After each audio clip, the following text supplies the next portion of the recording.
My name is Aleksander Wierzejski. Welcome to Poland Daily News. The Polish government asked the European Commission to expand the EU embargo on Ukrainian grain imports after September 15. They seek to safeguard the welfare of Polish farmers.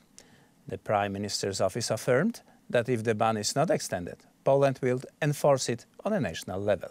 According to a statement from the Prime Minister's office, Poland urged the European Commission to prolong the prohibition of bringing in wheat, corn, rapeseed and sunflower seeds from Ukraine. Additionally, the Polish government requested that the European Commission take prompt action to facilitate effective and steady operation for domestic producers in Poland and the EU. We hope to pass a resolution today that will make it crystal clear to Polish farmers that we will continue the embargo no matter what decision the European Commission takes. Later, speaking at government meeting, Jarosław Kaczyński, Deputy Prime Minister and leader of the ruling Law and Justice Party, said,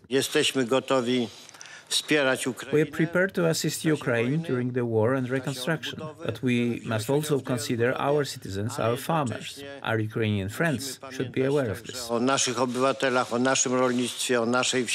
However, transit will still be allowed, stated Morawiecki. Agriculture Minister Robert Telus had recommended that as of September 15, no Ukrainian grain would enter Poland except for transit, and his ministry suggested that the government support the decision. On April 28, the European Commission made a deal with Poland, Bulgaria, Hungary, Romania and Slovakia to limit the import of Ukrainian agriculture and food products. Then, on May 2nd, it declared a temporary ban on bringing in wheat, corn, rapeseed and sunflower seeds from Ukraine. The ban has been extended until September 15th. The ban was put in place because farmers complained that there were too many Ukrainian agricultural products available, causing prices to drop and making it difficult for them to sell their own food products. This import ban has caused a rare disagreement in the strong relationship between Ukraine and Poland. Under the current rules, Ukrainian grain can go through the territory of Poland, Bulgaria, Hungary, Romania and Slovakia to reach other parts of the world. Kyiv warned it could seek international arbitration over restrictions on its grain exports. 3 billion Polish zlotys is the amount involved in the Warsaw rubbish scandal. Tomasz Sakiewicz, the editor-in-chief of Gazeta Polska, has filed a complaint with the prosecutor's office about a possible crime committed by Rafał Trzaskowski. The mayor of Warsaw is suspected of having facilitated the waste scandal through a lack of supervision. More on this, Łukasz Żmuda of Telewizja Republika. Lawsuit filed by Tomasz Sakiewicz and investigative reporter Piotr Nisztor reads that Warsaw Mayor Rafał Trzaskowski inadvertently provided evidence of the garbage scandal.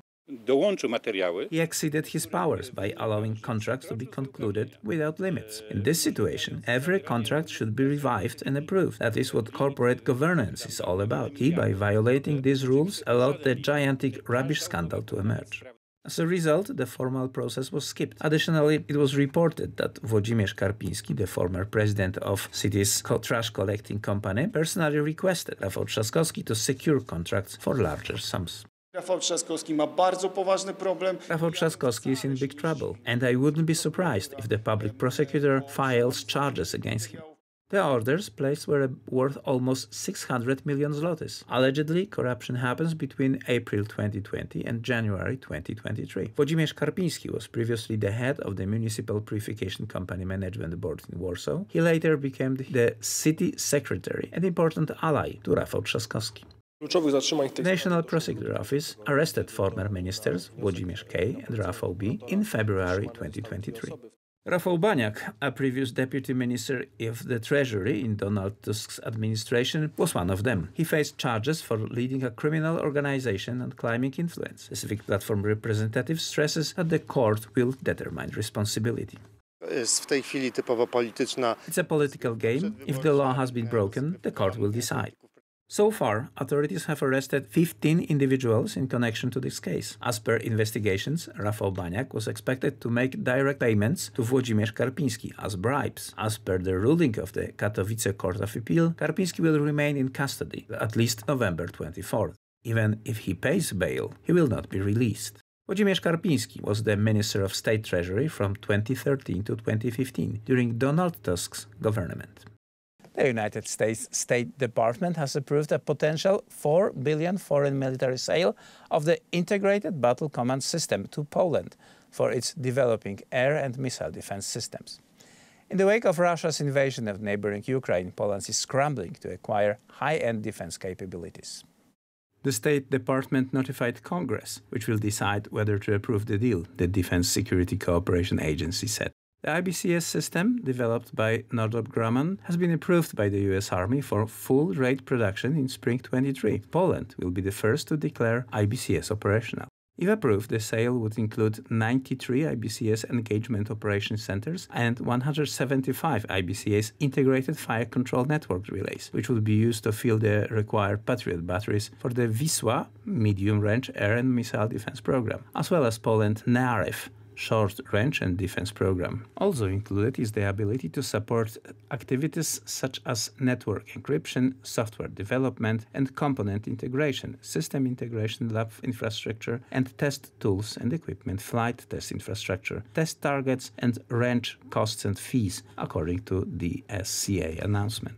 Poland received its first IBCS systems earlier this year as part of the first order of Patriot air defense systems purchased years ago and will soon declare them operational. In the wake of Russia's invasion of neighboring Ukraine, Poland is scrambling to acquire high-end defense capabilities. It reached an agreement with the US in 2018 to buy Raytheon Technologies Patriot systems, supported by an advanced battle command system that the US Army is still developing.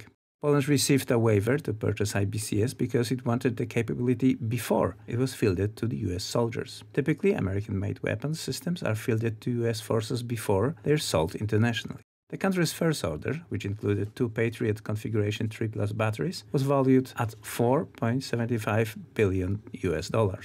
As part of the deal, Northrop delivered 2 batteries of IBCS, which consist of 6 segment operation centers, 6 integrated collaborative environment tents and associated equipment, and 12 integrated fire controls network relays.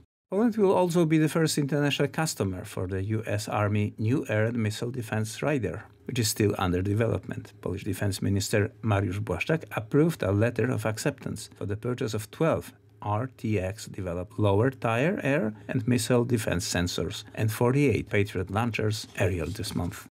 That's it for now, and I hope I'll see you tomorrow at the same time.